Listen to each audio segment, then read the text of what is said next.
Social media റീച്ചിന് വേണ്ടിയിട്ട് ബസ്സിന്റെ ഉള്ളിൽ കയറി ക്യാമറ ഓണാക്കി ഒരു പാവപ്പെട്ടവനെ കൊന്നു എല്ലാരും കൂടി.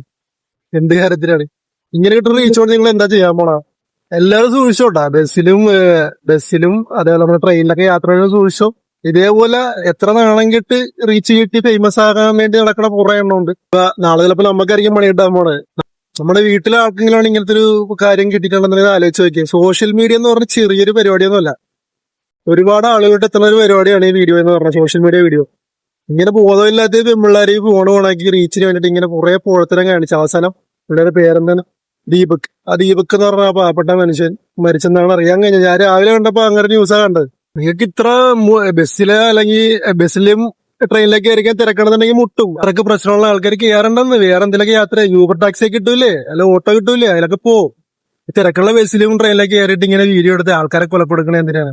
അല്ലെങ്കിൽ ആരും കാര്യം പറയട്ടെ, ഇപ്പൊ നിങ്ങൾക്ക് അങ്ങനെ എന്തെങ്കിലും സംഭവിച്ചു, നിങ്ങൾ ഈ വീഡിയോ ഷൂട്ട് ചെയ്ത് എഡിറ്റ് ചെയ്ത് അപ്ലോഡ് ചെയ്യണ സമയം വേണ്ടല്ലോ നിങ്ങൾക്ക് നേരിട്ട് പ്രതികരിക്കാൻ? കയ്യും കാലില്ലേ, വായിൽ നാക്കില്ലേ, നിങ്ങൾക്ക് നേരിട്ട് പ്രതികരിക്കാൻ പാടില്ലേ? ഇങ്ങനെയുള്ള റീച്ചിന് വേണ്ടി ഓരോ പോഴത്തരങ്ങളെ കാണിച്ച് ഓരോരുത്തരുടെ ലൈഫ് കളയാനായിട്ട് ഇങ്ങനെ കുറെ എണ്ണം